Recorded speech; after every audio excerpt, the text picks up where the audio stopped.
you should be able to like have some ridiculous games if you're able to like channel that energy you need. Yeah, they weren't even meant to be here. Vici beat them in the qualifiers, and well, because of that, they basically just got a free invite when Visas didn't go too well already. It's going to be the opening couple of kills coming up, and this is just looking too easy. JKS, he's just starting off fantastically. 4 kills in the pistol round, exactly what we want to see from Justin Savage. And, you know, 1-0, and they didn't even look like they broke a sweat. Inside as well, and there's also one in towards Graveyard, and Gratisfaction on the M4 is able to get his kill. Lia's eventually going to fall, but again, kills being traded left and right. Now it's all down to somebody in a 1-on-2. Luckily for him, he has time. He's got the time to get the bomb down, reposition wherever he wants to. You can see both players on 100 Thieves going to be coming in from CT spawn. And honestly, with the SG, I don't think you can count him out at all. If he continues to actually wrap around, there's a realistic chance. But the thing is, the bomb's not planted for him if he does that. He's going to have to stick towards the short-hand side, and 100 Thieves are eventually going to suss him out.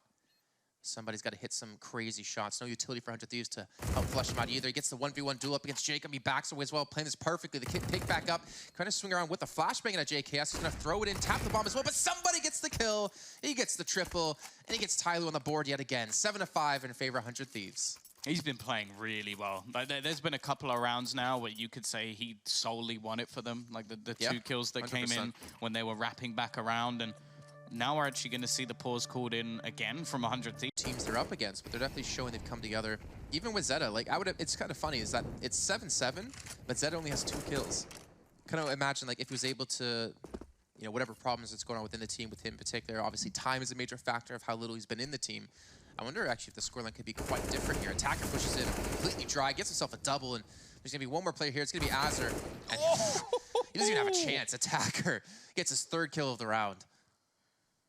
No doubt that they have that individual priority. That was Attacker just pushing individually on his own into the site. He's got 4 kills. He's wiped out nearly the whole team. He's going for Gratisfaction as well. He wants the ace. He's not going to be getting it. And now Gratisfaction has to get the ace to win the round. So and these are the rounds that you can't really do anything against. As I said, we can at least do some damage. They're going to be in a decent spot for the retake, but they don't have any more utility. So I think people are going to be a little bit late. They are, however, going for a straight-up push all the way down into Banana. They're going to be in a hot flank very quick indeed. Oh, Azur's going to be there, though. It takes Freeman's head off, and he also gets the information that there's more players coming.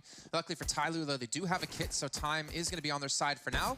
And Zeta gets a much-needed kill into Lia as his attacker wrapping in towards site. Looks for Azur, drops him as well. And Zeta gets himself a triple kill in this round. And there we go. TyLoo, off to the strong start they need on the CT side. They pick up the pistol round, and Zeta gets more kills in that round than he had the entire first half. But I love you, Zeta. Doesn't sound like it, I'll be honest. Hey, he plays professionally in Counter-Strike. His brother plays professionally in not so good of a game called Overwatch. But it's cool to see that there's brothers both playing professionally. How often do you see like brothers both, you know, pro in a game? There's one team that has twins playing on it together. True. And there's also some teams with twins playing. But then they call themselves. Hey. That's got to be infuriating for Attacker, knowing that your teammate was in that corner. They faked things out over to A. It was Jacob just trying to hold players in that position as the smokes now fall on towards this B site. Summer is going to be up above. He gets 2, though. That's not a bad trade. And somebody just needs to pick up a single frag to give his team the chance. But Liaz, a double headshot in, gives them the opportunity to get that bomb down. The smoke doesn't really give anything for Zet. They've got to be careful as it has now faded.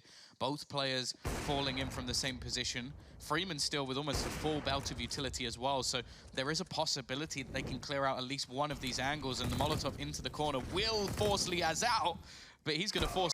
Once again, though, another opening pick. In fact, 2 coming up for them. The issue for TyLoo is this has happened multiple times. This has happened maybe even in the majority of rounds, but they've just not been very good at holding onto it. It seems like 100 Thieves are just very, very good at finding that spot in the defense. And at the moment, that spot seems to be the B site. Once again, JKS is going to open it up on his own. That bomb planted by Azur. And it's the experienced members of this roster which are going to be sat back on this site. Teammates for such a long time defending each other off as JKS gets his 3rd kill of the round. Looking to try and do it all on his own. Just holding a slight headshot angle. He even has the Molotov to try and delay them even further. Summer looking to try and peek back in. Both players are already tagged. The lead for the flashbang comes in for Azur. JKS is going to get the ace. A complete cleanup from him. Some support along the way. But these are the sort of rounds we love to see from JKS. And it's good to see him back and performing again today. Just look how excited he looks. Either way, it's going to be an aggressive push towards this B site early into the round. Somebody leading the charge, but is met by Liaz. He runs out of bullets, but somehow still manages to survive and comes back. A third kill for him, 4 for Liaz. And it's left all onto Summer. There should have been no way he survived that round. But instead, Summer is now left in a 1 versus 5. This is not the start that TyLoo were hoping for going into their first round of the second half. Tom, I got a question for you. Why do you always get to cast the good plays? There's always these like stand-up plays that happen. You're always talking at the time. Because I deserve them. That's true. You have some sort of deal. Deal with the devil. Yeah. Well, Summer's gonna get the first of 5 that he needs in total. I would imagine if you're 100 Thieves and you lose this round after Liaz getting the 4 kills like that, you'd be a little bit deflated. Let's see. Now Liaz is looking for the ace. Gets the tag. Already saw JKS get his own ace. Is Liaz actually going to charge him forward and go for it himself? Not too bad. 2 smokes incendiary for 100 Thieves. And to defend TyLoo, they do have at least a nade, so they can soften up some players and a flashbang to set each other up. But Zed is the one with both of those pieces of utility, and he's the one pushed up the farthest.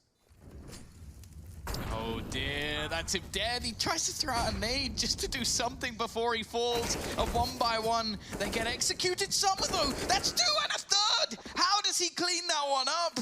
A ridiculous play coming out from Summer and saves them in this tournament, at least for now. It really did have to be something of that standard if they were going to survive. And while 100 Thieves, they're going to force right back into this. They want to really challenge versus what is going to be a low economy T side, but even still, I don't know how he managed to do that. 2 more players left alive in sight. He does at least manage to pick off one. Oh no, that looked like another scroll wheel issue. Azza has found another in the meantime, and Summer, he has to clutch it out once again, but he's already got himself 2. It's only left onto Liaz. He's guessed it perfectly, and back-to-back 1v3s out from Summer. Granted, that one was a little bit easier in terms of the HP and the player's weaponry, but even still, 100 Thieves have got to be kicking them. He's pushing so far up, though, towards the A site. Grass Flash is going to kill him off before he gets a single kill. Zed is going to be there as well with the M4. They weren't really even in a position, I think, to kind of support each other there. I don't know if Zed was trying to throw a flashbang to allow that to happen, but he still has 2 flashes on him, so clearly that didn't happen. But maybe that goes back to the communication problems this team's going to have when not everyone on the team can speak the same language. Flashbang comes through, Zed is able to get the first kill on Jacob. Nice little shot out of him, but if Summer can pick this up, it might have a good chance for them. Unfortunately, Grass Faction is still able to lock that one down, and now Freeman's left alone. And what the last 2 rounds, they survived with 3 players, potentially going to survive with 4 here for 100 Thieves. And that 16K is starting to get closer to that point here. Yeah, that was a much better round as well from 100 Thieves. I think they've started to realize that there's normally one sort of gimmick in these rounds from TyLoo, and if they can get past that, things from there on seem to fall apart. This round was basically just somebody going for a Hail Mary play of, okay, I'm just going to kill everyone on ramp, and yeah, he didn't have much support at all. So